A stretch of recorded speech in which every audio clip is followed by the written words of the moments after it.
je voudrais vous rendre tous hommage pour les services rendus à la nation, à la communauté et à vos familles.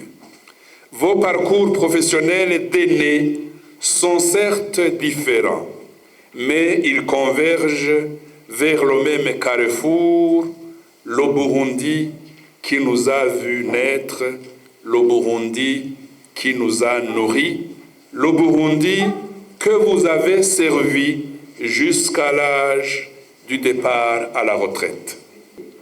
Le Burundi, notre pays, a traversé des périodes douloureuses de son histoire. Une histoire et un passé marqué par des violences cycliques, des divisions déchirantes et des blessures profondes qui ont pris en otage des générations entières. Face à ce passé complexe et douloureux, notre pays a besoin d'un sursaut. Le Burundi s'est engagé dans un processus de vérité, de mémoire et de réconciliation afin de reconstruire le tissu social et raffermir l'unité nationale. Notre pays doit davantage éduquer tous les citoyens à la paix et au respect de la vie humaine. Le Burundi a face à lui-même une grande responsabilité. Faire vivre ses enfants dans un pays de paix et de cohabitation pacifique de ses différentes composantes ethniques et politiques. Nous devons tous réussir le pari de vivre et de survivre ensemble. Vivre et survivre ensemble. Ce pari de l'honneur, ce pari de la dignité, nous le méritons en tant que Burundais. C'est un pari de l'intégrité, c'est un pari de l'empathie face aux démons de la guerre et de la zizanie. Distingués invités, mesdames et messieurs, pourquoi la CVR a ciblé les personnes retraitées comme des acteurs du processus de réconciliation nationale? Pourquoi cette rencontre de Gitega? À ces deux questions, nous souhaitons apporter quelques clarifications ou tentatives de réponse. Première réponse.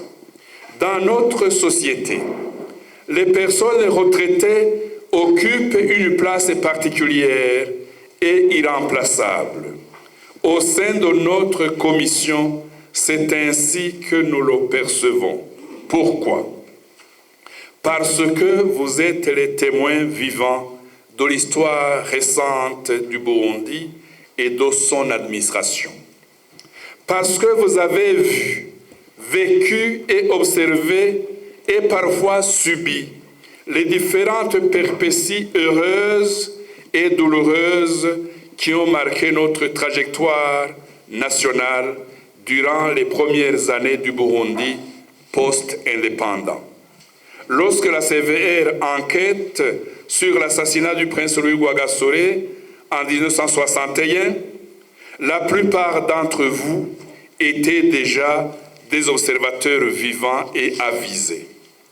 Lorsque les syndicalistes chrétiens Hutu de Kamenge ont été assassinés en janvier 1962, certains parmi vous avaient déjà vu le jour.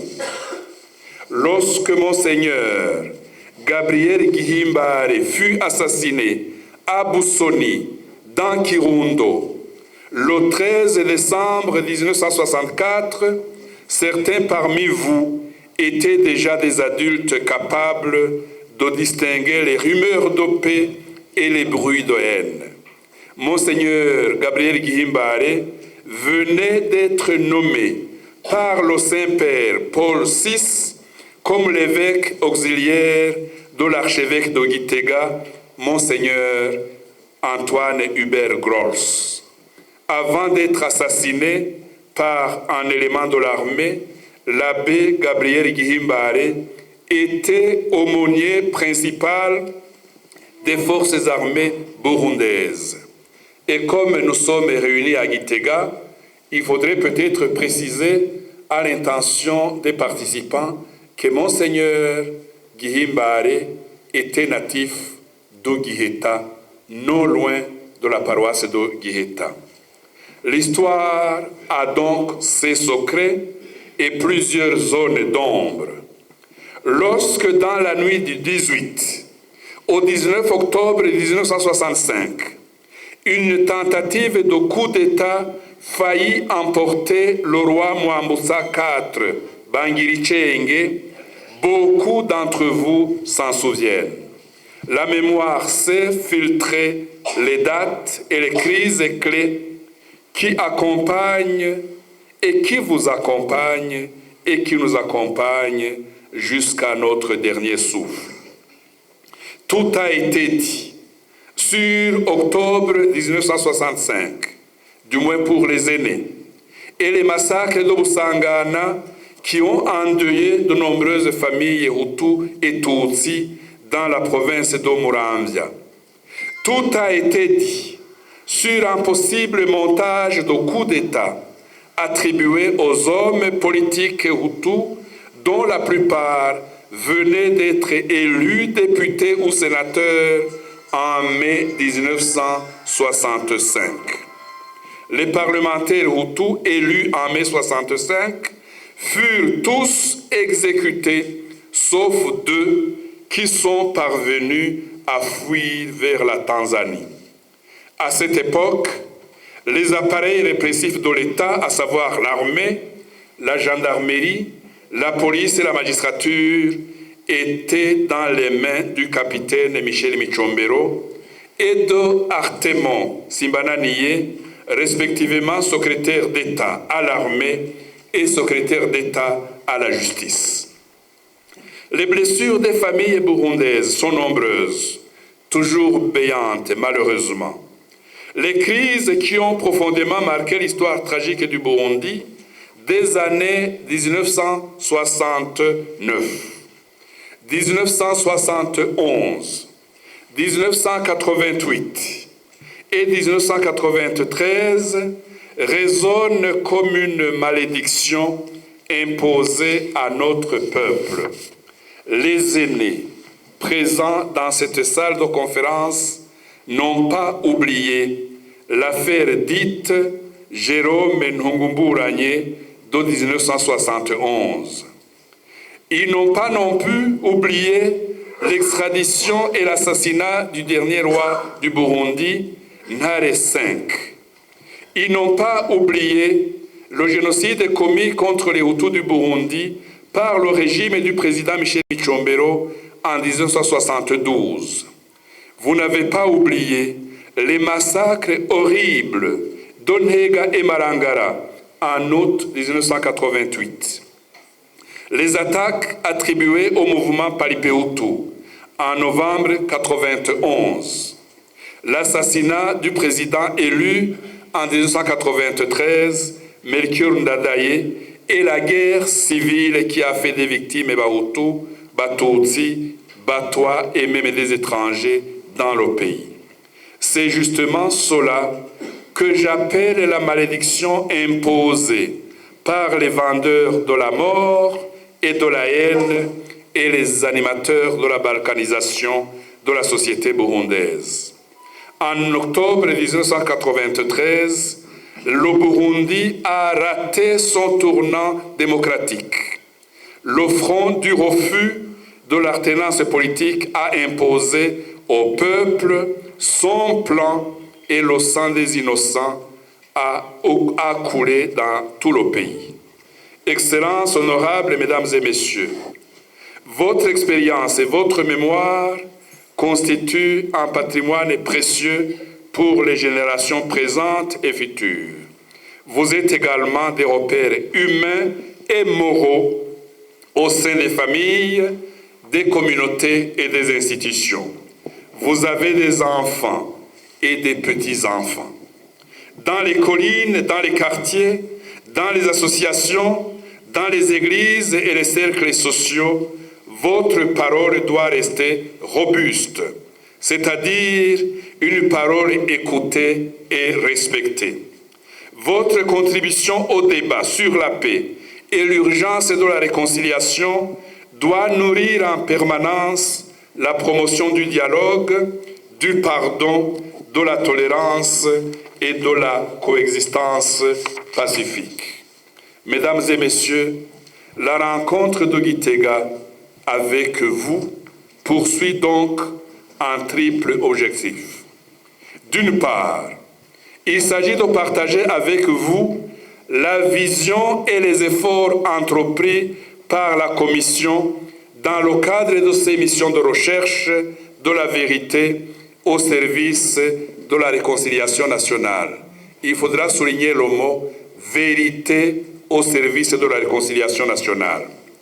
D'autre part, la rencontre de Gitega avec vous vise à écouter vos avis, vos conseils, vos préoccupations et vos propositions sur la meilleure manière dont les retraités peuvent contribuer à la consolidation de la paix et au renforcement de la cohésion sociale dans notre pays. Ici, il faut souligner le mot « renforcement de la cohésion sociale ». Il s'agit enfin de comprendre et de partager au sein de nos quartiers et de nos villages, sans la moindre hypocrisie, que la culture de paix, de tolérance et de respect de la vie de l'autre commence d'abord et surtout dans nos familles. Mesdames et messieurs, chers parents, aucune réconciliation véritable ne peut se construire dans le silence des mémoires ou dans l'exclusion des autres.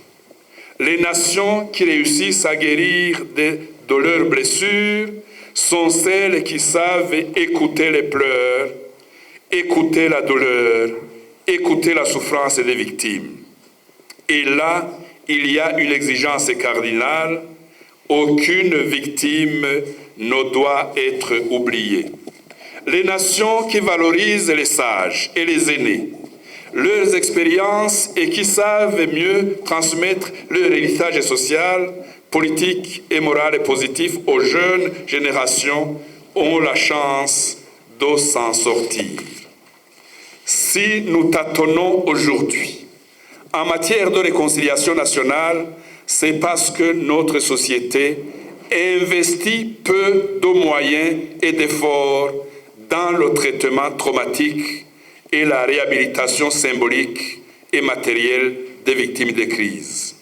Aujourd'hui, plus qu'hier, mesdames et messieurs, notre pays a besoin des voix apaisantes, de modèles de sagesse et des médiateurs sociaux capables de promouvoir l'entente, la cohésion communautaire, le dialogue et la vérité.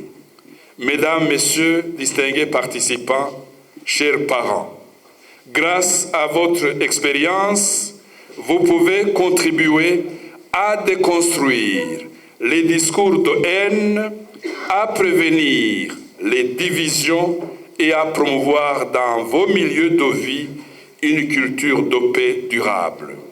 La jeunesse burundaise a besoin des modèles et des messagers de paix. Elle a besoin d'entendre des récits responsables, équilibrés et porteurs d'espérance. La jeunesse a besoin des leçons et des messages clarifiés et la soif d'en vivre ensemble qui épanouissent toutes les composantes de notre société. Honorables, distingués invités, la nation a besoin de vous. Le Burundi a besoin de la vérité sur son histoire et son passé violent. La nation doit assumer son histoire et son passé. Les victimes doivent être écoutées. Elles ont besoin de pleurer et de faire le deuil. Avec la rencontre de ce jour, nous allons ensemble faire un voyage à travers un film documentaire et quelques archives sur l'histoire des violences et des silences que le passé a voulu étouffer sans y parvenir. Les enquêtes de la CVR ont déjà éclairé la vérité sur la période 1885 à 1972. Je répète bien, puisque nous sommes avec des enseignants, 1885 à 1972, ça veut dire que pour nos professeurs d'histoire, nous avons déjà enquêté sur la présence allemande au Burundi, sur la présence belge au Burundi, sur l'arrivée et la présence des missionnaires catholiques et protestants au Burundi, les tâtonnements du royaume, l'avènement de la Première République. Voilà où nous en sommes quand nous disons 1885 à 1972. C'est pour que vous compreniez que notre point de départ, pratiquement, c'est la fameuse conférence de Berlin. Que dire encore? Dans le cadre de cette réunion de Gitega, nous souhaitons rappeler que les victimes assassinées sont connectées à leurs biens pillés et spoliés. C'est le chantier en cours au niveau de la CVR. Les veuves et les orphelins sont restés dans le dénuement total. Les propriétés foncières et les maisons des victimes avaient été recensées longtemps à l'avance. Il en fut de même pour leurs véhicules et leurs comptes bancaires saisis et bloqués. Ainsi, les litiges des terres et autres biens que la CVR analyse actuellement concernent la longue période de 1885 à 2008. C'est cela la période du mandat de la CVR, comme le précise la loi. Les premières enquêtes de la commission ont déjà produit les premières décisions. Au cours de la semaine du 4 au 8 mai 2026, la CVR a fait le déplacement vers les provinces de Bujumbura, Butanyerera, Gitega et Buhumuza pour rendre publiques ses premières décisions en matière de terres et autres biens spoliés pendant les crises du passé.